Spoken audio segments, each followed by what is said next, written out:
ਮੇਰਾ ਪਿੰਡ ਮੇਰੇ ਖੇਤ ਪ੍ਰੋਗਰਾਮ ਵਿੱਚ ਕਿਸਾਨ ਦੋਸਤੋ ਤੁਹਾਡਾ ਸਵਾਗਤ ਹੈ। ਬਹੁਤ ਇੱਕ ਅਹਿਮ ਵਿਸ਼ੇ ਤੇ ਗੱਲਬਾਤ ਕਰਨ ਜਾ ਰਹੇ ਹਾਂ। ਨਿੰਬੂ ਜਾਤੀ ਦੇ ਫਲਾਂ ਅਤੇ ਫਲ ਚੂਸਣ ਪਤੰਗਿਆਂ ਦੀ ਸਰਬਪੱਖੀ ਰੋਕਥਾਮ। ਔਰ ਇਸ ਵਿਸ਼ੇ ਤੇ ਗੱਲਬਾਤ ਕਰਨ ਵਾਸਤੇ ਸਾਡੇ ਦਰਮਿਆਨ ਪਹੁੰਚੇ ਨੇ ਡਾਕਟਰ ਸੰਦੀਪ ਸਿੰਘ, ਜੋ ਸੀਨੀਅਰ ਕੀਟ ਵਿਗਿਆਨੀ ਨੇ ਔਰ ਫਲ ਵਿਗਿਆਨ ਵਿਭਾਗ ਪੰਜਾਬ ਐਗਰੀਕਲਚਰ ਯੂਨੀਵਰਸਿਟੀ ਲੁਧਿਆਣਾ ਵਿਖੇ ਸੇਵਾ ਨਿਭਾ ਰਹੇ ਨੇ। ਤੁਸੀਂ ਜਾਣਦੇ ਹੋ ਕਿ ਪੰਜਾਬ ਦੇ ਕਾਫੀ ਏਰੀਏ ਦੇ ਵਿੱਚ ਜੋ ਫਲਾਂ ਦੀ ਖੇਤੀ ਕੀਤੀ ਜਾਂਦੀ ਹੈ ਔਰ ਸਰਬਪੱਖੀ ਕੀਟ ਪ੍ਰਬੰਧ ਦਾ ਬਹੁਤ ਇੱਕ ਵੱਡਾ ਯੋਗਦਾਨ ਹੈ। ਸੋ ਡਾਕਟਰ ਸਾਹਿਬ, ਸਾਡੇ ਪ੍ਰੋਗਰਾਮ ਵਿੱਚ ਤੁਹਾਡਾ ਸਵਾਗਤ ਹੈ। ਬਹੁਤ ਬਹੁਤ ਧੰਨਵਾਦ। ਸਭ ਤੋਂ ਪਹਿਲਾਂ ਡਾਕਟਰ ਸਾਹਿਬ ਤੁਸੀਂ ਦੱਸੋ ਕਿ ਜੋ ਨਿੰਬੂ ਜਾਤੀ ਦੇ ਬਾਗਾਂ ਵਿੱਚ ਫਲ ਚੂਸਣੇ ਪਤੰਗੇ ਦਾ ਹਮਲਾ ਜਿਹੜਾ ਵਾ ਉਹ ਤਕਰੀਬਨ ਕਦੋਂ ਕੁ ਸ਼ੁਰੂ ਹੋ ਜਾਂਦਾ, ਤਾਂ ਕਿ ਸਾਡੇ ਪੰਜਾਬ ਦੇ ਕਿਸਾਨ ਜਿਹੜੇ ਨੇ ਉਹ ਵੀ ਇਸ ਦੀ ਤਿਆਰੀ ਜਿਹੜੀ ਉਹ ਕਰ ਸਕਣ। ਰਿਆੜ ਸਾਹਿਬ, ਫਲ ਚੂਸਣੇ ਪਤੰਗੇ ਦਾ ਜਿਹੜਾ ਪੰਜਾਬ 'ਚ ਹਮਲਾ ਹੈ, ਖਾਸ ਤੌਰ 'ਤੇ ਕੰਢੀ ਦੇ ਇਲਾਕੇ 'ਚ, ਉਹ ਅਗਸਤ ਤੋਂ ਲੈ ਕੇ ਅਕਤੂਬਰ ਤੱਕ ਹੁੰਦਾ।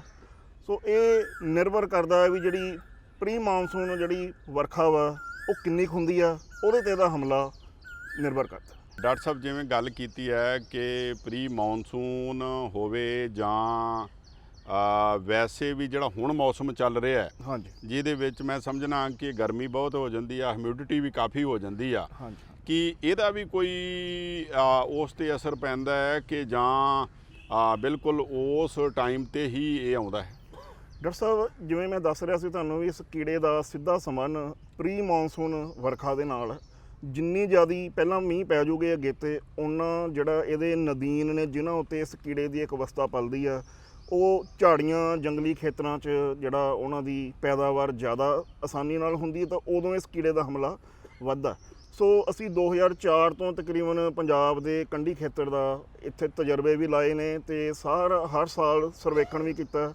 ਉੱਥੋਂ ਸਾਨੂੰ ਇਹੀ ਦੇਖਣ 'ਚ ਆਇਆ ਵੀ ਜਿਨ੍ਹਾਂ ਸਾਲਾਂ 'ਚ ਮੀਂਹ ਜ਼ਿਆਦਾ ਪਏ ਨੇ ਉਦੋਂ ਇਹਨਾਂ ਦਾ ਹਮਲਾ ਜ਼ਿਆਦਾ, ਜਦੋਂ ਮੀਂਹ ਘੱਟ ਪਏ ਉਦੋਂ ਹਮਲਾ ਘੱਟ। ਬਿਲਕੁਲ, ਜਿਵੇਂ ਡਾਕਟਰ ਸਾਹਿਬ ਦੱਸ ਰਹੇ ਨੇ ਕਿ ਹਮਲਾ ਜਿਹੜਾ ਉਹ ਬਾਰਸ ਤੇ ਪ੍ਰੀ ਮਾਨਸੂਨ 'ਤੇ ਡਿਪੈਂਡ ਕਰਦਾ। ਸੋ ਡਾਕਟਰ ਸਾਹਿਬ, ਦੂਸਰਾ ਇਹ ਆਉਂਦਾ ਹੈ ਕਿ ਦੇਖੋ ਨਿੰਬੂ ਜਾਤੀ ਦੇ ਪਲਾਂਟਸ ਜਿਹੜੇ ਨੇ, ਬੂਟੇ ਜਿਹੜੇ ਨੇ, ਉਹ ਦੇਖਣ ਵਿੱਚ ਆਇਆ ਕਿ ਜਿਵੇਂ ਹੁਸ਼ਿਆਰਪੁਰ ਏਰੀਆ ਹੋ ਗਿਆ, ਹਾਂਜੀ, ਔਰ ਇਸੇ ਤਰ੍ਹਾਂ ਹੀ ਕੁਛ ਫਾਜ਼ਿਲਕਾ ਅਬੋਰ ਇਹ ਏਰੀਆ ਹੋ ਗਿਆ, ਇਹਦੇ ਵਿੱਚ ਇਹ ਬੂਟੇ ਬਹੁਤ ਜ਼ਿਆਦਾ ਜਿਹੜੇ ਉਹ ਲਗਾਏ ਜਾਂਦੇ ਆ। ਸੋ ਕਿਹੜੇ ਵਿਸ਼ੇਸ਼ ਜ਼ਿਲ੍ਹੇ ਆ ਜਿਨ੍ਹਾਂ ਦੇ ਵਿੱਚ ਇਹਦਾ ਹਮਲਾ ਜਿਹੜਾ ਵਾ ਉਹ ਜ਼ਿਆਦਾ ਦੇਖਣ ਵਿੱਚ ਆਇਆ, ਔਰ ਜੇ ਪੁਰਾਣੇ ਸਮੇਂ ਦੀ ਗੱਲ ਕਰੀਏ ਤੇ ਕਦੋਂ ਕਿਹੜੇ ਜ਼ਿਲ੍ਹਿਆਂ 'ਚ ਜ਼ਿਆਦਾ ਹੋ ਜਾਂਦਾ? ਰਿਆੜ ਸਾਹਿਬ, ਇਸ ਕੀੜੇ ਦਾ ਜਿਹੜਾ ਮੇਨ ਹਮਲਾ ਪ੍ਰਮੁੱਖ ਤੌਰ 'ਤੇ ਜ਼ਿਲ੍ਹਾ ਹੁਸ਼ਿਆਰਪੁਰ, ਪਠਾਨਕੋਟ, ਥੋੜ੍ਹਾ ਬਹੁਤ ਕਿਤੇ ਗੁਰਦਾਸਪੁਰ ਅਤੇ ਨਵੇਂ ਸ਼ਹਿਰ 'ਚ ਜਿਹੜਾ ਅਸੀਂ ਦੇਖਿਆ।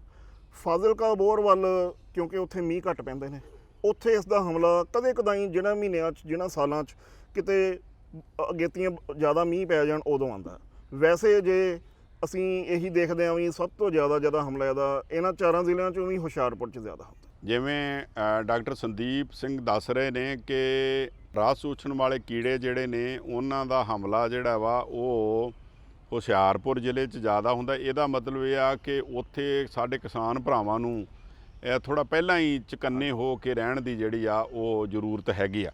ਸੋ ਡਾਕਟਰ ਸਾਹਿਬ, ਦੂਸਰੀ ਗੱਲ ਇਹ ਆ ਕਿ ਕਿਹੜੇ ਰਸ ਚੂਸਣ ਵਾਲੇ ਕੀੜੇ ਨੇ, ਕਿਹੜੇ ਇਹ ਪਤੰਗੇ ਨੇ ਕਿ ਜਿਹੜੇ ਜਿਨ੍ਹਾਂ ਦਾ ਹਮਲਾ ਆਮ ਤੌਰ 'ਤੇ ਦੇਖਿਆ ਗਿਆ? ਦੂਸਰਾ ਡਾਕਟਰ ਸਾਹਿਬ ਇਹ ਵੀ ਆ ਕਿ ਦੇਖੋ ਤਕਰੀਬਨ ਹਰ ਘਰ ਦੇ ਵਿੱਚ ਜੋ ਮੈਂ ਦੇਖਿਆ ਕਿ ਨਿੰਬੂ ਤੇ ਕਿੰਨੂ ਦੇ 2-4 ਪਲਾਂਟਸ ਜਿਹੜੇ ਆ ਉਹ ਸਾਰੇ ਪੰਜਾਬ 'ਚ ਹੀ ਲਗਾਏ ਹੁੰਦੇ। ਸੋ ਇਹ ਕਿਹੜੇ ਰਸ ਚੂਸਣ ਵਾਲੇ ਕੀੜੇ ਜਿਹੜੇ ਤੁਸੀਂ ਆਮ ਜਿਹੜੇ ਆ ਉਹ ਦੇਖੇ ਗਏ? ਰਿਆੜ ਸਾਹਿਬ, ਆਪਣਾ ਜੋ ਇਹ ਵਿਸ਼ਾ ਹੈਗਾ ਫਲ ਚੂਸਣੇ ਪਤੰਗੇ, ਸੋ ਇਹ ਇੱਕ ਕਿਸਮ ਦਾ ਕੀੜਿਆਂ ਦਾ ਗਰੁੱਪ ਹੈ ਜਿਹੜਾ ਫਲਾਂ ਦੇ ਵਿੱਚੋਂ ਰਸ ਚੂਸਦਾ ਇੱਕ ਪਤੰਗਾ ਹੈ, ਬੜੇ ਵੱਡੇ ਆਕਾਰ ਦਾ। ਸੋ ਅਸੀਂ ਜਦੋਂ 2004 ਤੋਂ ਇਹਦੇ 'ਤੇ ਖੋਜ ਕਰਨੀ ਸ਼ੁਰੂ ਕੀਤੀ, ਉਸ ਵੇਲੇ ਤੱਕ ਜੋ ਸਾਡੀ ਜਾਣਕਾਰੀ ਸੀ, ਤਕਰੀਬਨ 3-4 ਤਰ੍ਹਾਂ ਦੇ ਪਤੰਗੇ ਸੀ ਜਿਹੜੇ ਅਲੱਗ-ਅਲੱਗ ਤਰ੍ਹਾਂ ਦੀਆਂ ਜਾਤੀਆਂ ਦੇ, ਜਿਹੜੇ ਨਿੰਬੂ ਜਾਤੀ ਦੇ ਫਲਾਂ 'ਚੋਂ ਰਸ ਚੂਸਦੇ ਸੀ। ਹੁਣ ਜਦੋਂ ਅਸੀਂ ਪਿਛਲੇ 3 ਸਾਲਾਂ ਤੋਂ ਹੁਸ਼ਿਆਰਪੁਰ ਦੇ ਗੜ੍ਹਦੀ ਵਾਲਾ ਖੇਤਰ 'ਚ ਇਹਦੇ ਤਜਰਬੇ ਕੀਤੇ ਆ, ਉਹਦਾ ਅਸੀਂ ਲਗਾਤਾਰ ਅੱਧੀ ਰਾਤ ਤੱਕ, ਕਿਉਂਕਿ ਇਹ ਕੀੜਾ ਮੈਂ ਅੱਗੇ ਜਾ ਕੇ ਦੱਸਾਂਗਾ ਕਿ ਇਹਦਾ ਜ਼ਿਆਦਾ ਹਮਲਾ ਸੂਰਜ ਛਿਪਣ ਤੋਂ ਬਾਅਦ ਹੁੰਦਾ, ਤੇ ਅਸੀਂ ਹੁਸ਼ਿਆਰਪੁਰ ਦੇ ਜੰਗਲੀ ਖੇਤਰਾਂ 'ਚ ਅੱਧੀ ਰਾਤ ਤੱਕ ਵੀ ਇਹਦਾ ਕੀੜੇ ਤੇ ਕੰਮ ਕੀਤਾ, ਤੇ ਜਿੱਥੋਂ ਸਾਨੂੰ ਅਸੀਂ ਇਹਦੀਆਂ 8 ਦੇ ਕਰੀਬ ਜਾਤੀਆਂ ਜਿਹੜੀਆਂ ਨੇ ਉਹ ਅਲੱਗ-ਅਲੱਗ ਨਿੰਬੂ ਜਾਤੀ ਦੀਆਂ ਕਿਸਮਾਂ ਤੋਂ ਲੱਭੀਆਂ ਨੇ ਤੇ ਉਹਨਾਂ ਤੇ ਅਸੀਂ ਖੋਜ ਕੀਤੀ ਹੈ। ਸੋ 8 ਤਰ੍ਹਾਂ ਦੇ ਕੀੜੇ ਜਿਹੜੇ ਨੇ ਉਹ ਪਤੰਗੇ ਜਿਹੜੇ ਨੇ ਉਹ ਨਿੰਬੂ ਜਾਤੀ ਦੇ ਫਲਾਂ 'ਚੋਂ ਰਸ ਚੂਸਦੇ ਅਸੀਂ ਲੱਭੇ। ਡਾਕਟਰ ਸਾਹਿਬ ਜਿਵੇਂ ਤੁਸੀਂ ਗੱਲ ਕੀਤੀ ਆ ਕਿ ਵੱਖ-ਵੱਖ ਪਤੰਗੇ, ਹਾਂਜੀ ਜਿਹਨੂੰ ਤੁਸੀਂ ਇੱਕ ਹਿਸਾਬ ਦਾ ਕੀੜਿਆਂ ਦਾ ਗਰੁੱਪ ਕਹਿ ਲਿਆ ਹਾਂਜੀ ਹਾਂਜੀ ਕਿ ਜਿਹੜੇ ਰਸ ਚੂਸਦੇ ਆ। ਹਾਂਜੀ। ਸੋ ਜਦੋਂ ਆਪਾਂ ਗੱਲ ਕਰਦੇ ਹਾਂ ਕਿ ਇਹ ਫਿਰ ਹਮਲਾ ਜਿਹੜਾ ਵਾ ਉਹ ਸਾਡੇ ਫਰੂਟ ਤੇ ਜਾਂ ਸਾਡੇ ਫਲਾਂ ਤੇ ਜਾਂ ਸਾਡੇ ਪੱਤਿਆਂ ਤੇ ਹਾਂਜੀ ਉਹ ਕਿਸ ਤਰ੍ਹਾਂ ਕਰਦੇ ਆ? ਕੋਈ ਸਮਾਂ ਇਹਨਾਂ ਦਾ ਹੁੰਦਾ ਜਿਵੇਂ ਕਿ ਕਈ ਸਵੇਰੇ ਹਮਲਾ ਜਾਂ ਦੁਪਹਿਰੇ ਜਾਂ ਰਾਤ ਨੂੰ ਜਾਂ ਕਿਵੇਂ? ਉਹਦੇ ਬਾਰੇ ਥੋੜਾ ਜਿਹਾ ਸਾਡੇ ਕਿਸਾਨ ਭਰਾਵਾਂ ਨੂੰ ਤੁਸੀਂ ਜ਼ਰੂਰ ਦੱਸੋ। ਕਿਸਾਨ ਭਰਾਵੋ, ਤੁਹਾਨੂੰ ਮੈਂ ਥੋੜਾ ਜਿਹਾ ਪਿਛੋਕੜ ਜਿਹੜਾ ਕੀੜਿਆਂ ਬਾਰੇ ਦੱਸਾਂਗਾ। ਆਮ ਤੌਰ ਤੇ ਤੁਸੀਂ ਜਦੋਂ ਆਪਾਂ ਕੋਈ ਫਸਲ ਲਾਈ ਹੈ, ਮੈਂ ਸਿਰਫ ਬਾਗਬਾਨੀ ਦੀ ਗੱਲ ਕਰਾਂਗਾ, ਬਾਗ ਲਾਇਆ ਤੇ ਤੁਸੀਂ ਦੇਖਦੇ ਹੋਵੋਗੇ ਵੀ ਕਿੰਨੂ ਦੇ ਪੱਤਿਆਂ ਦੇ ਉੱਤੇ ਕਿਸੇ ਸੁੰਡੀ ਦਾ ਹਮਲਾ ਹੋਇਆ, ਪੱਤਿਆਂ 'ਚ ਮੋਰੀਆਂ ਹੋਈਆਂ, ਪੱਤੇ ਲਿਪਟੇ ਹੋਏ ਨੇ। ਸੋ ਆਮ ਤੌਰ ਤੇ ਇਦਾਂ ਦੇ ਜਿਹੜੇ ਲੱਛਣ ਉਹਨਾਂ ਤੇ ਨਜ਼ਰ ਆਉਂਦੇ ਆ।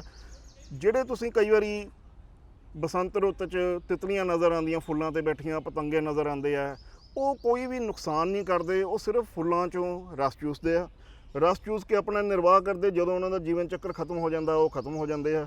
ਪਰ ਤਿਤਲੀਆਂ ਤੇ ਪਤੰਗੇ ਸਿੱਧਾ ਫਲ ਦੇ ਉੱਤੇ ਕੋਈ ਹਮਲਾ ਨਹੀਂ ਕਰਦੇ। ਦੁਨੀਆ ਦੇ ਵਿੱਚ ਰਿਆੜ ਸਾਹਿਬ ਇੱਕੋ ਇੱਕ ਉਦਾਹਰਣ ਹੈ ਇਸ ਕੀੜੇ ਦੀ, ਫਲ ਚੂਸਣਾ ਪਤੰਗਾ, ਜਿਹਨੂੰ ਅੰਗਰੇਜ਼ੀ 'ਚ ਫਰੂਟ ਪੀਅਰਸਿੰਗ ਮੌਥ ਕਹਿ ਦਿੰਦੇ ਆ, ਫਰੂਟ ਸਕਿੰਗ ਮੌਥ ਕਹਿ ਦਿੰਦੇ ਆ, ਜਿਹਦੇ ਬਾਲਗ ਫਲ ਦੇ ਵਿੱਚੋਂ, ਖਾਸ ਤੌਰ ਤੇ ਨਿੰਬੂ ਜਾਤੀ ਦੇ ਫਲ ਦੇ ਵਿੱਚੋਂ, ਇਹਦੇ ਅੱਗੇ ਜਿਵੇਂ ਤੋਤੇ ਦੇ ਮੂੰਹ ਅੱਗੇ ਚੁੰਝ ਲੱਗੀ ਹੁੰਦੀ, ਉਵੇਂ ਕੀੜੇ ਦੇ ਅੱਗੇ ਬੜੀ ਇੱਕ ਮਜ਼ਬੂਤ ਚੁੰਝ ਵਰਗਾ ਇੱਕ ਆਰਗਨ ਹੁੰਦਾ, ਅੰਗ ਹੁੰਦਾ, ਜਿਸ ਦੇ ਨਾਲ ਇਹ ਫਲ ਦੇ ਵਿੱਚ ਖਬੋ ਕੇ ਵਿੱਚੋਂ ਜੂਸ ਪੀ ਲੈਂਦਾ। ਬਿਲਕੁਲ। ਸੋ ਦੁਨੀਆ 'ਚ ਇੱਕੋ ਇੱਕ ਉਦਾਹਰਣ ਹੈ ਵੀ ਜਿਹੜਾ ਇੱਕ ਪਤੰਗਾ ਫਰੂਟ ਦਾ ਨੁਕਸਾਨ ਕਰ ਰਿਹਾ। ਸੋ ਇਹ ਮਤਲਬ ਆਪਣੀ ਜਿਹੜੀ ਚੁੰਝ ਹੈ ਉਹਨੂੰ ਫਰੂਟ 'ਚ ਖਬੋ ਕੇ ਮੋਹਰੀਆਂ ਕਰ ਦਿੰਦੇ ਆ। ਉਹਦੇ ਨਾਲ ਫਰੂਟ, ਕਿਉਂਕਿ ਜਿਵੇਂ ਆਪਾਂ ਗੱਲ ਕਰ ਰਹੇ ਹਾਂ ਵੀ ਮੌਨਸੂਨ ਦੇ ਵਿੱਚ ਇਹ ਕੀੜਾ ਜ਼ਿਆਦਾ ਆਉਂਦਾ, ਅਗਸਤ ਸਤੰਬਰ ਅਕਤੂਬਰ ਇਹਦਾ ਮੇਨ ਸਮਾਂ। ਇਸ ਸੀਜ਼ਨ ਦੇ ਵਿੱਚ ਵਾਤਾਵਰਣ 'ਚ ਬੜੀ ਨਮੀ ਆ, ਬੜੀ ਤਰ੍ਹਾਂ ਦੀਆਂ ਉੱਲੀਆਂ ਨੇ, ਹੋਰ ਬੜੀਆਂ ਬਿਮਾਰੀਆਂ ਵਾਤਾਵਰਣ 'ਚ ਹੁੰਦੀਆਂ। ਸੋ ਜਦੋਂ ਕੀੜਾ ਆਪਣੀ ਚੁੰਝ ਫਰੂਟ 'ਚ ਮਾਰ ਕੇ ਉਹਦੇ 'ਚ ਮੋਹਰੀਆਂ ਕਰ ਦਿੰਦਾ ਤਾਂ ਫਲ ਦੇ ਵਿੱਚ ਬੜੀਆਂ ਤਰ੍ਹਾਂ ਦੀਆਂ ਬਿਮਾਰੀਆਂ ਲੱਗ ਜਾਂਦੀਆਂ। ਸੋ ਫਲ ਜਿਹੜਾ ਉਹ ਅਗੇਤਾ ਪੱਕ ਕੇ ਡਿੱਗ ਜਾਂਦਾ। ਜੋ ਸੁਣਨ 'ਚ ਆਇਆ ਕਿ ਇਹਦੇ ਤੋਂ ਬਚਾਅ ਕਰਨਾ ਬਹੁਤ ਔਖਾ। ਬਿਲਕੁਲ ਬਿਲਕੁਲ ਸਹੀ। ਵੀ ਹੁਣ ਜਿਵੇਂ ਤੁਸੀਂ ਗੱਲ ਕੀਤੀ ਆ ਕਿ ਬਹੁਤ ਜ਼ਿਆਦਾ ਜਿਹੜਾ ਵਾ ਇਹਦੀ ਚੁੰਝ ਇੰਨੀ ਕੁ ਤਿੱਖੀ ਹੁੰਦੀ ਆ ਕਿ ਉਹ 'ਚ ਮੋਰੀਆਂ ਕਰ ਦਿੰਦਾ। ਜਦੋਂ ਡਾਕਟਰ ਸਾਹਿਬ ਉਹਨੇ ਫਰੂਟ ਦੇ ਵਿੱਚ ਮੋਰੀ ਕਰਤੀ ਤੇ ਉਹ ਤੇ ਫਿਰ ਇਸ ਮੌਸਮ ਦੇ ਵਿੱਚ ਕੋਈ ਨਾ ਕੋਈ ਬਿਮਾਰੀ, ਜਦੋਂ ਪਾਣੀ ਪੈ ਗਿਆ ਤੇ ਉਹ ਤੇ ਬਿਮਾਰੀ ਜਾਂ ਫੰਗਸ ਲੱਗਣੀ ਡਿੱਗੀ ਜਾਣਾ ਜੀ ਫਰੂਟ। ਤੇ ਇਹ ਇੰਨਾ ਔਖਾ ਕਿਉਂ ਆ ਕਿ ਅਸੀਂ ਇਹਦੀ ਜਿਹੜੀ ਆ ਸਾਂਭ ਸੰਭਾਲ ਜਾਂ ਰੋਕਥਾਮ ਨਹੀਂ ਕਰ ਸਕਦੇ? ਰਿਆੜ ਸਾਹਿਬ, ਇੱਥੇ ਫਿਰ ਮੈਂ ਥੋੜਾ ਜਿਹਾ ਪਿਛੋਕੜ 'ਚ ਜਾਵਾਂਗਾ। ਬਿਲਕੁਲ ਬਿਲਕੁਲ। ਅਸੀਂ ਇਸ ਕੀੜੇ ਤੇ 2004 ਤੋਂ ਕੰਮ ਕਰ ਰਹੇ ਹਾਂ। ਬਿਲਕੁਲ। ਤਕਰੀਬਨ 18 ਸਾਲ ਹੋ ਗਏ ਸਾਨੂੰ ਇਹਦੇ ਤੇ ਕੰਮ ਕਰਦੇ ਆ, ਪਰ ਸਾਨੂੰ ਇੰਨੇ ਸਾਲਾਂ 'ਚ ਇਹਦਾ ਕੋਈ ਤਸੱਲੀ ਬਖਸ਼ ਜਿਹੜਾ ਰੋਕਥਾਮ ਦੀ ਵਿਧੀ ਜਿਹੜੀ ਹੈ ਉਹ ਨਹੀਂ ਲੱਭੀ, ਕੋਈ ਇੱਕ ਵਿਧੀ। ਹਾਂਜੀ। ਸੋ ਮੈਂ ਉਹਦੇ ਕਾਰਨਾਂ ਵੱਲ ਜਾਵਾਂਗਾ ਕਿਉਂ ਨਹੀਂ ਲੱਭੀ। ਇਹ ਕੀੜਾ ਜਿਵੇਂ ਮੈਂ ਦੱਸਿਆ ਵੀ ਕੰਢੀ ਏਰੀਆ 'ਚ ਜ਼ਿਆਦਾ ਇਹਦਾ ਹਮਲਾ ਹੁੰਦਾ। ਸੋ ਕੰਢੀ ਏਰੀਆ ਜਿਹੜਾ ਉਹ ਜੰਗਲੀ ਖੇਤਰ ਹੈ, ਬੜੇ ਤਰ੍ਹਾਂ ਦੇ ਨਦੀਨ ਨੇ, ਬਾਗਾਂ ਦੇ ਵਿੱਚ ਬੜੇ ਨਦੀਨ ਨੇ। ਕੀੜੇ ਦੀ ਕੋਈ ਵੀ ਅਵਸਥਾ ਬਾਗ ਦੇ ਵਿੱਚ ਨਹੀਂ। ਆਂਡੇ ਗਲੋ ਦੇ ਉੱਤੇ, ਇਹਨਾਂ 'ਚੋਂ ਜਿਹੜੇ ਮੈਂ ਤੁਹਾਨੂੰ 8 ਕਿਸਮ ਦੇ ਪਤੰਗੇ ਦੱਸੇ ਨੇ, ਇਹਨਾਂ 'ਚੋਂ 2-3 ਕਿਸਮ ਦੇ ਪਤੰਗੇ ਗਲੋ ਦੇ ਪੱਤਿਆਂ ਤੇ ਪਲਦੇ ਆ, ਸੁੰਡੀਆਂ ਉਹਨਾਂ ਦੀਆਂ। 2-3 ਪਤੰਗੇ ਜਿਹੜੇ ਨੇ ਰਿੰਡ ਦੇ ਪੱਤਿਆਂ ਤੇ ਪਲਦੇ ਨੇ, ਸੁੰਡੀਆਂ ਉਹਨਾਂ ਦੀਆਂ, ਸੁੰਡੀਆਂ ਪੱਤਿਆਂ ਨੂੰ ਖਾਂਦੀਆਂ, ਮੁੜ ਕੇ ਉਹਨਾਂ ਦੇ ਬਾਲਗ ਨਿਕਲ ਆਉਂਦੇ ਆ। ਸੋ ਨਾ ਤਾਂ ਆਂਡੇ ਬਾਗ ਦੇ ਵਿੱਚ, ਨਾ ਸੁੰਡੀ ਬਾਗ 'ਚ ਹੈ, ਨਾ ਉਸ ਤੋਂ ਅਗਲੀ ਅਵਸਥਾ ਜਿਹਨੂੰ ਪਿਊਪਾ ਜਾਂ ਟੂਟੀ ਕੋਇਆ ਕਹਿ ਦਿੰਦੇ ਆ, ਨਾ ਹੀ ਬਾਲਗ ਬਾਗ 'ਚ ਹੈ। ਬਾਲਗ ਸ਼ਾਮ ਵੇਲੇ ਤਕਰੀਬਨ ਹਨੇਰਾ ਹੋਣ ਤੋਂ ਬਾਅਦ ਜੰਗਲੀ ਖੇਤਰ 'ਚੋਂ, ਝਾੜੀਆਂ 'ਚੋਂ ਉੱਡ ਕੇ ਕਿੰਨੂ ਦੇ ਜਾਂ ਨਿੰਬੂ ਜਾਤੀ ਦੇ ਹੋਰ ਫਲਾਂ ਦਾ ਜੂਸ ਪੀ ਕੇ ਤੇ ਲੇਟ ਰਾਤ ਨੂੰ ਵਾਪਸ ਚਲੇ ਜਾਂਦੇ। ਬਿਲਕੁਲ। ਸੋ ਜਦੋਂ ਕਿਸਾਨ 3 ਦਿਨ ਬਾਅਦ, ਕਿਸਾਨ ਵੀਰਾਂ ਨੂੰ ਵੀ ਇਹਦਾ ਜਿਹੜਾ ਹਮਲਾ ਨਜ਼ਰ ਨਹੀਂ ਆਉਂਦਾ। ਸੋ ਜਦੋਂ 3-4 ਦਿਨਾਂ ਬਾਅਦ ਫਰੂਟ ਡਿੱਗ ਜਾਂਦਾ ਹੈ ਤਾਂ ਵੀ ਕਾਰਨ ਨਹੀਂ ਪਤਾ ਲੱਗਦਾ, ਕਿਉਂਕਿ ਤੁਸੀਂ ਜਾਣਦੇ ਹੋ ਇਸ ਮੌਸਮ 'ਚ ਕੇਰੇ ਦਾ ਰੋਗ ਵੀ ਲੱਗਦਾ ਕਿੰਨੂ ਨੂੰ, ਉਹ ਵੀ ਡਿੱਗਦੇ ਆ। ਉਸ ਤੋਂ ਇਲਾਵਾ ਫਲ ਦੀ ਮੱਖੀ, ਫਰੂਟ ਫਲਾਈ ਦਾ ਹਮਲਾ ਹੁੰਦਾ, ਉਹਦੇ ਨਾਲ ਵੀ ਫਲ ਡਿੱਗਦੇ ਆ। ਸੋ ਕਿਸਾਨ ਵੀਰਾਂ ਨੂੰ ਸ਼ੁਰੂਆਤ 'ਚ ਪਤਾ ਨਹੀਂ ਲੱਗਦਾ ਵੀ ਇਹ ਜਿਹੜੇ ਫਲ ਡਿੱਗ ਰਹੇ ਨੇ ਇਹ ਫਰੂਟ ਫਲਾਈ ਕਰਕੇ ਡਿੱਗ ਰਹੇ ਨੇ, ਕੇਰੇ ਕਰਕੇ ਡਿੱਗ ਰਹੇ ਨੇ, ਪਤੰਗੇ ਦਾ ਉਹਨਾਂ ਨੂੰ ਪਤਾ ਹੀ ਨਹੀਂ ਲੱਗਦਾ। ਪਤਾ ਹੀ ਨਹੀਂ ਲੱਗਦਾ। ਸੋ ਅਸੀਂ ਇੱਕ ਵਾਰੀ 2010 ਚ ਪੰਜਾਬ ਸਰਕਾਰ ਨੇ ਇੱਕ ਟੀਮ ਬਣਾਈ, ਅਸੀਂ ਸਾਰੇ ਹੁਸ਼ਿਆਰਪੁਰ ਜ਼ਿਲ੍ਹੇ ਦਾ ਸਰਵੇਖਣ ਕੀਤਾ। ਯਕੀਨ ਕਰਨ ਵਾਲੀ ਗੱਲ ਨਹੀਂ ਆ ਵੀ ਬੜੇ ਬਾਗਾਂ 'ਚ 70 ਤੋਂ ਲੈ ਕੇ 90% ਤੱਕ ਜਿਹੜਾ ਫਲ ਇਸ ਪਤੰਗੇ ਕਰਕੇ ਡਿੱਗਿਆ। ਪਰ ਉਹ ਇਹ ਹੈ ਕਿ ਬੜੇ ਇੱਕ ਲਿਮਟਿਡ ਏਰੀਏ 'ਚ ਬੜੇ ਸੰਖੇਪ ਜਿਹੇ ਰਕਬੇ ਦੇ ਵਿੱਚ ਜਿਹੜਾ ਇਹਦਾ ਹਮਲਾ ਹੁੰਦਾ। ਬਿਲਕੁਲ ਜੀ। ਸੋ ਡਾਕਟਰ ਸਾਹਿਬ ਗੱਲ ਇਹ ਹੈ ਕਿ ਜਿਵੇਂ ਤੁਸੀਂ ਦੱਸ ਰਹੇ ਹੋ, ਇਹਦਾ ਮਤਲਬ ਹੈ ਕਿ ਇਹ ਤੇ ਬੜਾ ਨਾਮਰਾਦ ਜਿਹਾ ਹੀ ਆ ਵੀ ਇਹਨੂੰ ਕਿੱਦਾਂ ਫੜਿਆ ਜਾਵੇ ਔਰ ਕਿੱਦਾਂ। ਚਲੋ, ਪਰ ਪੰਜਾਬ ਐਗਰੀਕਲਚਰ ਯੂਨੀਵਰਸਿਟੀ ਲੁਧਿਆਣਾ ਔਰ ਤੁਸੀਂ ਡਾਕਟਰ ਸੰਦੀਪ ਸਿੰਘ ਜਿਹੜੇ ਕਿ ਤੁਹਾਡੇ ਨਾਲ ਰੂਬਰੂ ਹੋ ਰਹੇ ਨੇ ਕਿਸਾਨ ਭਰਾਵੋ, ਇਹਨਾਂ ਨੇ ਕਾਫੀ ਜਿਹੜਾ ਇਹਦੇ ਤੇ ਕੰਮ ਕੀਤਾ। ਔਰ ਜੇ ਹੁਣ ਆਪਾਂ ਗੱਲ ਕਰੀਏ ਕਿ ਤੁਸੀਂ ਕੋਈ ਜਦੋਂ ਸਰਬਪੱਖੀ ਅਸੀਂ ਰੋਕਥਾਮ ਦੀ ਗੱਲ ਕਰਦੇ ਹਾਂ ਤਾਂ ਜੋ ਮੈਂ ਸਮਝਣਾ ਕਿ ਉਹ ਇਹ ਆ ਕਿ ਜਿਹੜਾ ਵੀ ਤਰੀਕਾ ਕੋਈ ਵੀ ਜੁਗਾੜ ਲਾ ਕੇ ਤੁਸੀਂ ਉਹਨੂੰ ਰੋਕ ਸਕਦੇ ਹੋ, ਉਹਨੂੰ ਸਰਬਪੱਖੀ ਤੁਸੀਂ ਕਹਿੰਦੇ ਹੋ। ਤੇ ਕਿਹੜੇ ਇਹ ਸਰਬਪੱਖੀ ਤਰੀਕੇ ਨੇ ਜਿਨ੍ਹਾਂ ਦੇ ਨਾਲ ਅਸੀਂ ਇਸ ਪਤੰਗਿਆਂ ਦੀ ਜਿਹੜੀ ਆ ਉਹ ਰੋਕਥਾਮ ਕਰ ਸਕਦੇ ਹਾਂ? ਸੋ ਡਾਕਟਰ ਸਾਹਿਬ, ਸਾਡੀ ਜਿਹੜੀ ਇੱਕ ਟੀਮ ਹੈ ਜਿਹਨੇ ਇਸ ਕੀੜੇ ਦੇ ਉੱਤੇ ਖੋਜ ਕੀਤੀ, ਨਿਰੰਤਰ ਜਿਵੇਂ ਮੈਂ ਤੁਹਾਨੂੰ ਦੱਸਿਆ ਵੀ 2004-05 ਤੋਂ ਅਸੀਂ ਕਰ ਰਹੇ ਹਾਂ। ਪਰ ਜਿਹੜੀ ਸਾਨੂੰ ਤਸੱਲੀ ਬਖਸ਼ ਕੁਛ ਨਜ਼ਰ ਆਇਆ ਵੀ ਜਿਹਨੂੰ ਅਸੀਂ ਕਰ ਸਕਦੇ ਹਾਂ, ਉਹਦੇ 'ਚ ਮੇਰੇ ਨਾਲ ਮੇਰੇ ਸਾਥੀ ਡਾਕਟਰ ਰਾਜਵਿੰਦਰ ਕੌਰ, ਕਿ ਸਾਡਾ ਇੱਕ ਗੰਗੀਆਂ ਸਟੇਸ਼ਨ ਹੈ, ਉੱਥੇ ਸਾਡੇ ਸਾਥੀ ਡਾਕਟਰ ਰਕੇਸ਼ ਕੁਮਾਰ ਸ਼ਰਮਾ, ਤੇ ਇਸ ਹਾਰਟੀਕਲਚਰ ਡਿਪਾਰਟਮੈਂਟ 'ਚੋਂ ਸਾਥੀ ਸਾਡੇ ਡਾਕਟਰ HS ਰਤਨਪਾਲ। ਇਹ ਸਾਡੀ ਟੀਮ ਨੇ ਜਿਹੜਾ ਗੜ੍ਹਦੀਵਾਲਾ ਦੇ ਵਿੱਚ ਅਸੀਂ ਪਿਛਲੇ 3 ਸਾਲ ਤੋਂ ਇਹਦੇ ਟਰਾਇਲ ਲਾਏ ਉੱਥੇ ਕਿਸਾਨ ਵੀਰਾਂ ਦੇ ਬਾਗਾਂ 'ਚ। ਉਹਦੇ ਵਿੱਚੋਂ ਇੱਕ ਅਸੀਂ ਉਹ ਸਾਰੇ ਜੋ ਵਿਧੀਆਂ ਅਪਣਾਈਆਂ ਉਹਨਾਂ 'ਚੋਂ ਇੱਕ ਜੋ ਵਧੀਆ ਵਿਧੀਆਂ ਆਈਆਂ, ਸੰਯੁਕਤ ਕੀਟ ਪ੍ਰਬੰਧ ਇਸ ਪਤੰਗਿਆਂ ਦਾ ਅਸੀਂ ਦਿੱਤਾ, ਜਿਹਦੇ ਬਾਰੇ ਕਿਸਾਨ ਵੀਰੋ ਤੁਸੀਂ ਇਹ ਚੀਜ਼ਾਂ ਨੋਟ ਕਰ ਸਕਦੇ ਹੋ। ਕੁਝ ਚੀਜ਼ਾਂ ਬੜੀਆਂ ਸਾਦੀਆਂ ਨੇ, ਆਪਾਂ ਉਹਨਾਂ ਨੂੰ ਬਾਗਾਂ 'ਚ ਕਰਦੇ ਹਾਂ ਪਰ ਉਹਨਾਂ ਦੀ ਆਪਾਂ ਨੂੰ ਕਈ ਵਾਰੀ ਮਹੱਤਤਾ ਨਹੀਂ ਪਤਾ ਹੁੰਦੀ। ਸਭ ਤੋਂ ਪਹਿਲਾਂ ਕਿ ਬਾਗ ਦੇ ਵਿੱਚੋਂ ਰਿੰਡ ਦੇ ਜਿਹੜੇ ਬੂਟੇ ਨੇ ਤੇ ਗਲੋ ਦੇ ਬੂਟੇ, ਉਹਨਾਂ ਨੂੰ ਨਸ਼ਟ ਕਰਨਾ ਪਏਗਾ। ਠੀਕ ਆ, ਕਈ ਵਾਰੀ ਆਪਾਂ ਕਹਿੰਦੇ ਹਾਂ ਕਿ ਗਲੋ ਇੱਕ ਮੈਡੀਸਨਲ ਪਲਾਂਟ ਹੈ, ਬੜੇ ਇਹਦੇ ਫਾਇਦੇ ਨੇ, ਪਰ ਆਪਾਂ ਜੇ ਬਾਗ ਦੀ ਗੱਲ ਕਰੀਏ ਤਾਂ ਕੰਢੀ ਏਰੀਏ ਦੇ ਵਿੱਚ ਇਹ ਜਿਹੜਾ ਬੂਟਾ ਹੈ ਇਹ ਬਾਗਾਂ ਦੇ ਲਈ ਵਧੀਆ ਨਹੀਂ ਹੈਗਾ। ਬਿਲਕੁਲ, ਕਿਉਂਕਿ ਜੇ ਇੱਕ ਕੀੜੇ ਦੀ ਇਸ ਪਤੰਗੇ ਦੀ ਜਿਹੜੀ ਅਵਸਥਾ ਵਾ ਉਹ ਗਲੋ ਤੇ ਵੀ ਪਲਦੀ ਹੈ, ਰਿੰਡ ਤੇ ਵੀ ਪਲਦੀ ਹੈ। ਸੋ ਜੇ ਆਪਣੇ ਬਾਗ ਦੇ ਨੇੜੇ ਨਾ ਗਲੋ ਹੋਊ ਨਾ ਰਿੰਡ ਹੋਊ ਤਾਂ ਇਹਦੇ ਪਤੰਗਿਆਂ ਨੂੰ, ਸੁੰਡੀਆਂ ਨੂੰ ਪਲਣ ਲਈ ਭੋਜਨ ਨਹੀਂ ਮਿਲੇਗਾ। ਸੋ ਇਹ ਇਹਨਾਂ ਦੀ ਜਿਹੜੀ ਆਪਾਂ ਨੇੜੇ ਤੇੜੇ ਆਉਣਿਆਂ ਨੂੰ ਪਿੰਡ ਪੱਧਰ ਤੇ ਜੇ ਯੂਥ ਕਲੱਬ ਹੁੰਦੇ ਨੇ ਪਿੰਡਾਂ 'ਚ, ਪੰਚਾਇਤ ਆਪਣੇ ਤੌਰ ਤੇ ਕੋਈ ਮਤਾ ਪਾਸ ਕਰਕੇ ਇਹ ਬੂਟੇ ਖਤਮ ਕਰ ਦੇਵੇ ਉੱਥੋਂ, ਤੇ ਇਸ ਕੀੜੇ ਦੀ ਜਿਹੜੀ ਗਿਣਤੀ ਹੈ ਬਾਗਾਂ 'ਚ ਘਟ ਜਾਏਗੀ। ਦੂਸਰਾ ਹੈਗਾ ਬੜੀ ਜ਼ਰੂਰੀ ਚੀਜ਼, ਜਿਹੜੇ ਫਲ ਥੱਲੇ ਕਿਰੇ ਹੋਏ ਨੇ ਇਸ ਮੌਸਮ 'ਚ, ਜਿਵੇਂ ਮੈਂ ਅੱਗੇ ਦੱਸਿਆ ਫਲ ਦੀ ਮੱਖੀ ਕਰਕੇ, ਬਿਮਾਰੀਆਂ ਕਰਕੇ ਤੇ ਇਸ ਕੀੜੇ ਕਰਕੇ, ਫਲ ਚੂਸਣੇ ਪਤੰਗੇ ਕਰਕੇ ਫਲ ਡਿੱਗਦੇ ਹੀ ਡਿੱਗਦੇ ਨੇ ਥੱਲੇ। ਸੋ ਜਦੋਂ ਫਲ ਥੱਲੇ ਪਏ ਰਹਿੰਦੇ ਆ ਤਾਂ ਫਰੂਟ ਫਲਾਈ ਵੀ ਆਉਂਦੀ ਆ, ਫਰੂਟ ਮੌਥ ਜਿਹੜੇ ਅਡਲਟ ਨੇ ਉਹ ਵੀ ਆਉਂਦੇ ਨੇ ਬਾਲਗ। ਸੋ ਜੇ ਆਪਾਂ ਕਿਰੇ ਹੋਏ ਫਲਾਂ ਨੂੰ 2-2 ਫੁੱਟ 3-3 ਫੁੱਟ ਡੂੰਘੇ ਟੋਏ ਨੱਪ ਕੇ ਵਿੱਚ ਦੱਬ ਦਈਏ ਤਾਂ ਇਸ ਦਾ ਜਿਹੜਾ ਆਉਣ ਵਾਲਾ ਹਮਲਾ ਵਾ ਉਹ ਅਗਲੀਆਂ ਪੀੜ੍ਹੀਆਂ ਜਿਹੜੀਆਂ ਨੇ ਉਹ ਘਟ ਜਾਣਗੀਆਂ। ਬਿਲਕੁਲ। ਤੀਸਰਾ ਹੈਗਾ ਬਾਗ ਵਿੱਚ ਧੂੰਆਂ ਕਰਨਾ। ਬਿਲਕੁਲ ਜੀ। ਸ਼ਾਮ ਨੂੰ ਜੇ ਇਹ ਥੋੜੇ ਛੋਟੇ ਬਾਗਾਂ 'ਚ ਸੰਭਵ ਹੈ, ਬਹੁਤ ਵੱਡੇ ਬਾਗ 'ਚ ਕਈ ਵਾਰੀ ਇੰਨਾ ਸੰਭਵ ਨਹੀਂ ਹੁੰਦਾ। ਬਾਗ ਦੇ ਚਾਰੇ ਕੋਨਿਆਂ ਤੇ ਵਿਚਕਾਰ ਸ਼ਾਮ ਨੂੰ ਜੇਕਰ ਧੂੰਆਂ ਕਰ ਦਈਏ ਤਾਂ ਇਹ ਸ਼ਾਮ ਨੂੰ ਮਤਲਬ ਸੂਰਜ ਛੁਪਣ ਦੇ ਨੇੜੇ ਤੇੜੇ ਤਾਂ ਇਹ ਕੀੜੇ ਜਿਹੜੇ ਨੇ ਬਾਗ ਦੇ ਨੇੜੇ ਨਹੀਂ ਆਉਂਦੇ, ਕਿਉਂਕਿ ਧੂਏ ਨਾਲ ਇਹ ਉਹਦੇ ਕੌੜੇਪਣ ਨਾਲ ਭੱਜਦੇ ਨੇ। ਬਿਲਕੁਲ। ਉਸ ਤੋਂ ਇਲਾਵਾ ਜਿਹੜੀ ਅਸੀਂ ਹੁਣ ਇਹਦੇ 'ਚ ਖੋਜ ਕੀਤੀ ਹੈ, ਆਪਣੇ ਪੱਧਰ ਤੇ ਘਰ ਬਣਾਈ ਹੋਈ ਨਿੰਮ ਦੀ ਦਵਾਈ ਤੇ ਧਰੇਕ ਦੀ ਬਣਾਈ ਦਵਾਈ ਜਿਹੜੀ ਹੈ 12 ml 1 ਲੀਟਰ ਪਾਣੀ ਦੇ ਵਿੱਚ ਅਗਸਤ ਦੇ ਪਹਿਲੇ ਹਫਤੇ ਤੋਂ ਨਿੰਬੂ ਜਾਤੀ ਦੇ ਬਾਗਾਂ 'ਚ ਆਪਾਂ ਛਿੜਕਾਅ ਕਰਨਾ, ਕਿਉਂਕਿ ਜਿਹੜੇ ਨਿੰਮ ਤੇ ਧਰੇਕ ਨੇ ਇਹਨਾਂ 'ਚ ਵੀ ਕਈ ਤਰ੍ਹਾਂ ਦੇ ਗੁਣ ਨੇ ਜਿਹਦੇ ਨਾਲ ਕੀੜਿਆਂ ਨੂੰ ਇਹ ਦੂਰ ਭਜਾਉਂਦੇ ਨੇ ਬਾਗਾਂ। ਡਾਕਟਰ ਸਾਹਿਬ, ਮੈਂ ਇਹ ਗੱਲ ਕਰਨੀ ਚਾਹੁੰਦਾ ਸੀ, ਜਿਵੇਂ ਤੁਸੀਂ ਹੁਣੇ ਇੱਕ ਨਿੰਮ ਦੇ ਬਾਰੇ ਗੱਲ ਕੀਤੀ ਆ, ਹਾਂਜੀ, ਉਹ ਥੋੜਾ ਜਿਹਾ ਘੋਲ ਦੁਬਾਰਾ ਜੇ ਸਾਡੇ ਕਿਸਾਨ ਭਰਾਵਾਂ ਨੂੰ ਤੁਸੀਂ ਦੱਸ ਦਿਓ, ਮੈਨੂੰ ਲੱਗਦਾ ਕਿ ਉਹ ਸੌਖਾ ਕੰਮ ਆ, ਇਹ ਕਰ ਵੀ ਸਕਦੇ ਨੇ। ਉਹਦੇ ਬਾਰੇ ਥੋੜਾ ਜਿਹਾ ਡਿਟੇਲ 'ਚ ਦੱਸ ਦਿਓ ਕਿ ਉਹ ਨਿੰਮ ਨੂੰ ਕਿੰਨੀ ਲੈਣੀ ਆ ਤੇ ਘੋਲ ਬਣਾ ਕੇ ਸਪਰੇਅ ਜਿਹੜੀ ਆ ਉਹ ਕਿਹੜੇ ਸਮੇਂ ਤੇ ਕਰ। ਕਿਸਾਨ ਵੀਰੋ, ਨਿੰਮ ਦਾ ਜਿਹੜਾ ਬੂਟਾ ਹੈ ਬੜਾ ਹੀ ਉਪਯੋਗੀ ਬੂਟਾ ਹੈ ਕੀੜਿਆਂ ਦੀ ਰੋਕਥਾਮ ਲਈ ਜਾਂ ਕੀੜਿਆਂ ਨੂੰ ਭਜਾਉਣ ਲਈ। ਪੱਤੇ ਦੇ ਨਾਲ ਜਿਹੜੀਆਂ ਨਮੋਲੀਆਂ ਨੇ ਤੇ ਜੇ ਕੋਈ ਆਪਣੇ ਕੋਲ ਛਾਂਗੀਆਂ ਹੋਈਆਂ ਟਾਹਣੀਆਂ ਨੇ, ਹੋਰ ਸੱਕ ਹੈਗਾ, ਉਹਨਾਂ ਨੂੰ ਵੀ ਆਪਾਂ ਵਰਤ ਸਕਦੇ ਹਾਂ। ਇਹਦੇ ਪੱਤਿਆਂ ਨੂੰ, ਨਮੋਲੀਆਂ ਨੂੰ ਸ਼ਾਮ ਨੂੰ ਕੁੱਟ ਕੇ ਕਿਸੇ ਵੱਡੇ ਭਾਂਡੇ 'ਚ ਪਾ ਕੇ ਰੱਖ ਦਿਓ ਉਹਦੇ ਨਾਲ ਜਿਹੜਾ ਇਹਦਾ ਤੱਤ ਹੈਗਾ ਪਾਣੀ ਦੇ ਵਿੱਚ ਆ ਜਾਊਗਾ। ਉਦਾਹਰਨ ਦੇ ਤੌਰ ਤੇ ਜੇ ਤੁਹਾਡੇ ਕੋਲ 2 ਕਿਲੋ ਪੱਤੇ, ਮੈਂ ਛੋਟੀ ਉਦਾਹਰਨ ਦਿਆਂਗਾ ਸਮਝਣਾ ਆਸਾਨ ਹੋਏਗਾ, 2 ਕਿਲੋ ਪੱਤੇ ਜਾਂ ਫਲ ਹੋਣ, ਨਮੋਲੀਆਂ ਹੋਣ, ਉਹਨਾਂ ਨੂੰ 4 ਲੀਟਰ ਪਾਣੀ 'ਚ ਪਾ ਕੇ ਸ਼ਾਮ ਨੂੰ ਇੱਕ ਵਾਰੀ ਕੁੱਟ ਕੇ ਵਿੱਚ ਭਿਉਂ ਕੇ ਰੱਖ ਦਿਓ। ਸਵੇਰੇ ਉੱਠ ਕੇ ਉਸ ਨੂੰ ਪੌਣਾ ਘੰਟਾ ਡਾਕਟਰ ਸਾਹਿਬ ਤਕਰੀਬਨ ਜੇ ਬੋਇਲ ਕਰ ਲਿਆ ਜਾਵੇ, ਉਬਾਲ ਲਿਆ ਜਾਵੇ ਤੇ ਉਹਨੂੰ ਠੰਡਾ ਕਰਕੇ ਉਹਦਾ ਜਿਹੜਾ ਨਿਤਰਨ ਹੈ ਉਹਨੂੰ ਬੋਤਲਾਂ 'ਚ ਭਰ ਲਿਆ ਜਾਵੇ। ਸੋ ਜਦੋਂ ਇਹ ਇੱਕ ਦੇਸੀ ਆਪਣਾ ਨਿੰਮ ਦਾ ਘੋਲ ਬਣ ਗਿਆ, 12 ml ਨਿੰਮ ਦਾ ਘੋਲ 1 ਲੀਟਰ ਪਾਣੀ ਦੇ ਹਿਸਾਬ ਨਾਲ ਆਪਾਂ ਵਰਤਣਾ। ਇਹੀ ਵਿਧੀ ਜਿਹੜੀ ਹੈ ਧਰੇਕ ਦੇ ਘੋਲ ਦੀ ਵੀ ਸੇਮ ਵਿਧੀ, ਬਿਲਕੁਲ 12 ml 1 ਲੀਟਰ ਪਾਣੀ। ਅਗਸਤ ਦੇ ਪਹਿਲੇ ਹਫਤੇ ਤੋਂ ਆਪਾਂ ਸ਼ੁਰੂ ਕਰਨਾ। ਲੋੜ ਅਨੁਸਾਰ ਹੋ ਸਕਦਾ ਆਪਾਂ ਨੂੰ ਵੀ 2 3 4 ਛਿੜਕਾਅ ਕਰਨੇ ਪੈਣ। ਉਹ ਵੀ ਇਸ ਗੱਲ ਤੇ ਨਿਰਭਰ ਕਰਦਾ ਵੀ ਕਿੰਨਾ ਕੁ ਮੀਂਹ ਪਿਆ, ਕਿੰਨੀ ਕੁ ਉਹਦੀ ਜਨਸੰਖਿਆ। ਸੋ ਬਿਲਕੁਲ ਇਹ ਇਹਦਾ ਇੱਕ ਜਿਹੜਾ ਤਰੀਕਾ ਨਿੰਮ ਦੇ ਘੋਲ ਦਾ ਜਾਂ ਧਰੇਕ ਦੇ ਘੋਲ ਦਾ ਬਣਾ ਦਿੰਦਾ।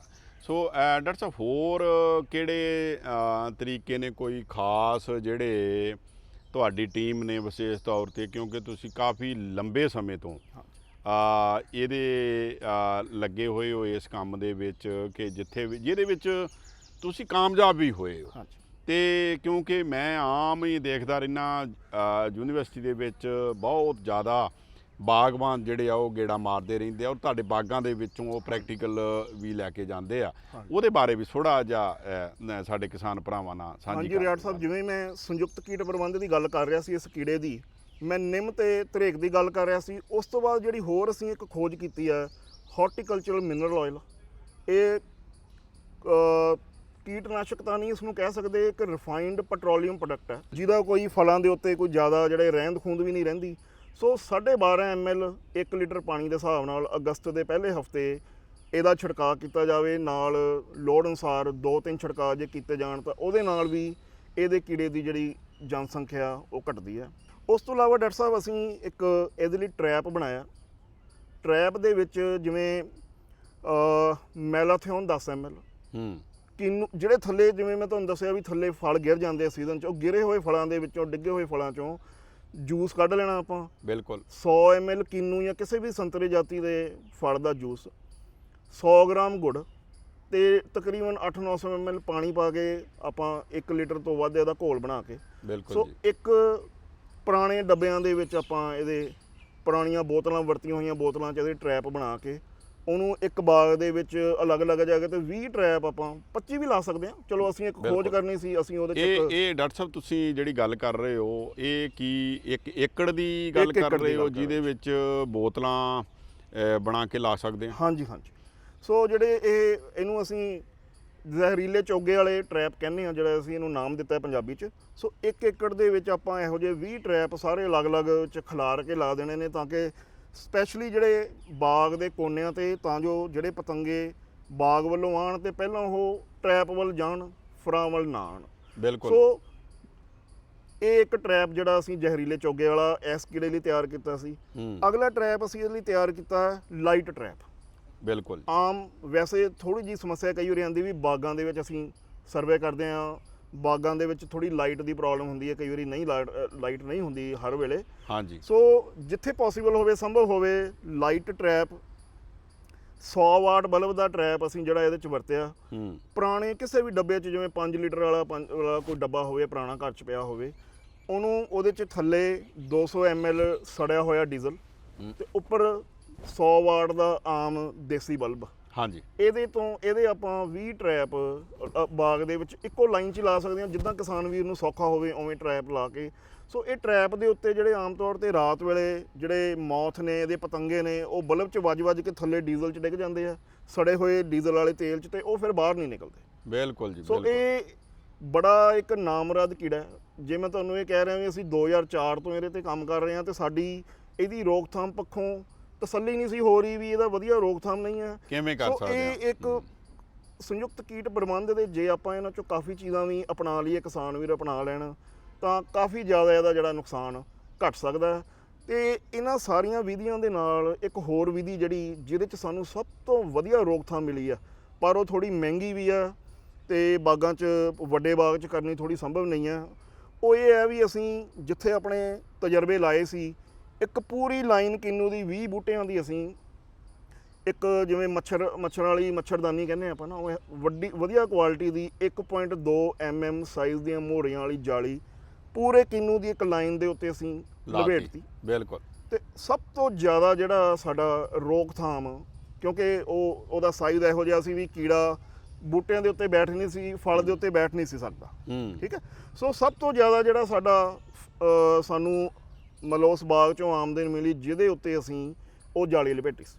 ਬਿਲਕੁਲ। ਪਰ ਉਹ ਜਾਲੀ ਕਹਿ ਲਓ ਇੱਕ ਲਾਈਨ 'ਚ ਲਪੇਟਣ ਦੀ ਜਾਲੀ ਦਾ ਖਰਚਾ 4000 ਰੁਪਇਆ ਸਾਨੂੰ ਪਿਆ ਉਸ ਤਜਰਬੇ 'ਚ। ਸੋ ਜਿਹੜੇ ਕਿਸਾਨ ਵੀਰ ਇਹ ਖਰਚਾ ਕਰ ਸਕਦੇ ਨੇ, ਸੋ ਜਾਂ ਛੋਟੇ ਬਾਗਾਂ ਦੇ ਵਿੱਚ ਜਿੱਥੇ ਪੋਸੀਬਲ ਹੋਵੇ, ਸੋ ਜੇ ਆਪਾਂ ਪੂਰੀ ਦੀ ਪੂਰੀ ਲਾਈਨ ਜਿਹੜੀ ਆ ਕਿੰਨੂ ਦੀ ਜਾਲੀ ਦੇ ਨਾਲ 1.2 mm ਜਾਲੀ ਦੇ ਨਾਲ ਢੱਕ ਦਈਏ ਤਾਂ ਉਹ ਜਿਹੜਾ ਸਭ ਤੋਂ ਵਧੀਆ ਰੋਕਥਾਮ ਉਹਦੀ, ਸਪੈਸ਼ਲੀ ਆਪਣੇ ਜਿਹੜੀਆਂ ਘਰੇਲੂ ਬਗੀਚੀਆਂ, ਕਿਚਨ ਗਾਰਡਨ ਹੈ, ਛੋਟੇ ਲੈਵਲ ਤੇ ਲਾਏ ਨੇ, ਉਹਨਾਂ ਲਈ ਤਾਂ ਇਹ ਟੈਕਨੀਕ ਬਹੁਤ ਹੀ ਕਾਰਗਰ ਸਿੱਧ ਹੋ ਸਕਦੀ।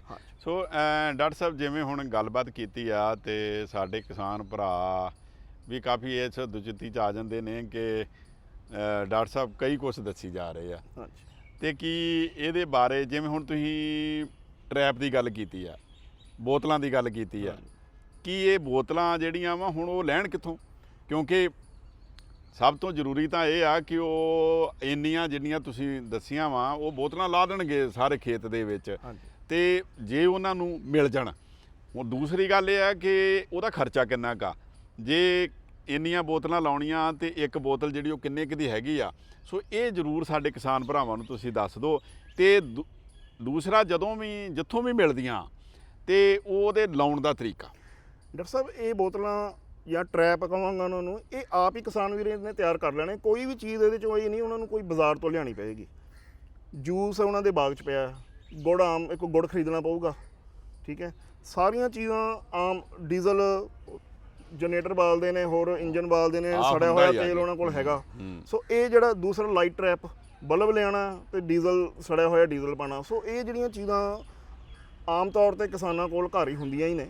ਗੁੜ ਲਿਆਉਣਾ ਪਊਗਾ ਜ਼ਿਆਦਾ ਤੋਂ ਜ਼ਿਆਦਾ। ਕੋਈ ਇਹਨਾਂ ਦਾ ਜਿਹੜੇ ਇਹ ਟਰੈਪ ਦੋ ਤਰ੍ਹਾਂ ਦੇ ਮੈਂ ਦੱਸੇ, ਲਾਈਟ ਵਾਲਾ ਟਰੈਪ ਤੇ ਜ਼ਹਿਰੀਲੇ ਚੋਗੇ ਵਾਲਾ ਟਰੈਪ, ਇਹਨਾਂ ਦਾ ਕੋਈ ਬਹੁਤ ਜ਼ਿਆਦਾ ਖਰਚਾ ਨਹੀਂ ਹੈਗਾ। ਬਿਲਕੁਲ। ਬਹੁਤ ਤਕਰੀਬਨ ਗੁੜ ਖਰੀਦਣਾ ਪਊਗਾ, ਬਾਕੀ ਚੀਜ਼ਾਂ ਆਪਣੇ ਕੋਲ ਬਾਗ 'ਚ ਹੀ ਅਵੇਲੇਬਲ ਨੇ। ਉਹ ਜਿਹੜਾ ਬਲਬ ਵਾਲਾ ਵਾ, ਇੱਕ ਉਹ 'ਚ ਬਲਬ ਦੀ ਜਿਹੜੀ ਕੀਮਤ ਆ ਜਾਂ ਬਿਜਲੀ ਦੀ ਤਾਰ ਦੀ ਕੀਮਤ ਆ, ਉਹ ਥੋੜੀ ਜਿਹੀ ਵਿੱਚ ਲੱਗੂਗੀ ਉਹਦੇ। ਸੋ ਇਹ ਆਪ ਹੀ ਕਿਸਾਨ ਵੀਰਾਂ ਨੇ ਤਿਆਰ ਕਰ ਲੈਣੇ। ਇਹਦੇ ਲਈ ਸਾਡੇ ਕੋਲੋਂ ਜਾਂ ਕਿਤੋਂ ਹੋਰੋਂ ਟਰੈਪ ਲੈਣ ਦੀ ਲੋੜ ਨਹੀਂ। ਅਸੀਂ ਇਹਦੇ 'ਚ ਤਕਰੀਬਨ 10 ਵਿਧੀਆਂ ਦਿੱਤੀਆਂ ਕਿਸਾਨ ਵੀਰਾਂ ਨੂੰ, ਜਿੰਨੀਆਂ ਉਹ ਇਹਦੇ 'ਚੋਂ ਆਪਣੇ ਆਪ ਆਸਾਨੀ ਨਾਲ ਵਰਤ ਸਕਦੇ ਨੇ। ਜਿੰਨਾ ਗੁੜ ਪਾਓ ਓਨਾ ਮਿੱਠਾ, ਜਿਵੇਂ ਆਪਾਂ ਕਹਿੰਦੇ ਆ। ਸੋ ਜਿੰਨੀਆਂ ਵਿਧੀਆਂ ਵਰਤ ਲੈਣਗੇ ਓਨਾ ਇਹਦਾ ਜਿਹੜਾ ਨੁਕਸਾਨ ਘੱਟ ਹੋਏਗਾ। ਸੋ ਬਹੁਤ ਵਧੀਆ ਕਿਸਾਨ ਭਰਾਵੋ, ਤੁਸੀਂ ਸੁਣਿਆ ਔਰ ਦੇਖਿਆ ਕਿ ਕਿਵੇਂ ਅਸੀਂ ਸਰਬਪੱਖੀ ਕੀਟ ਪ੍ਰਬੰਧ ਜਿਹੜਾ ਇਹ ਪਤੰਗਿਆਂ ਦਾ ਪ੍ਰਬੰਧ ਕਰ ਸਕਦੇ ਹਾਂ ਨਿੰਬੂ ਜਾਤੀ ਦੀਆਂ ਫਸਲਾਂ ਦੇ ਉੱਤੇ। ਔਰ ਆਸ ਕਰਦੇ ਹਾਂ ਕਿ ਤੁਸੀਂ ਜ਼ਰੂਰ ਇਹਦਾ ਆਪਣੇ ਖੇਤਾਂ ਦੇ ਵਿੱਚ ਲਾਗੂ ਕਰੋਗੇ ਔਰ ਆਪਣਾ ਵੱਧ ਆਮਦਨ ਜਿਹੜੀ ਆ ਉਸ ਤੋਂ ਕਮਾਓਗੇ। ਸੋ ਡਾਕਟਰ ਸੰਦੀਪ ਸਿੰਘ ਜੀ, ਸਾਡੇ ਕਿਸਾਨ ਭਰਾਵਾਂ ਨਾਲ ਗੱਲਬਾਤ ਕਰਨ ਲਈ ਤੁਹਾਡਾ ਬਹੁਤ ਬਹੁਤ ਧੰਨਵਾਦ। ਬਹੁਤ ਬਹੁਤ ਧੰਨਵਾਦ ਜੀ।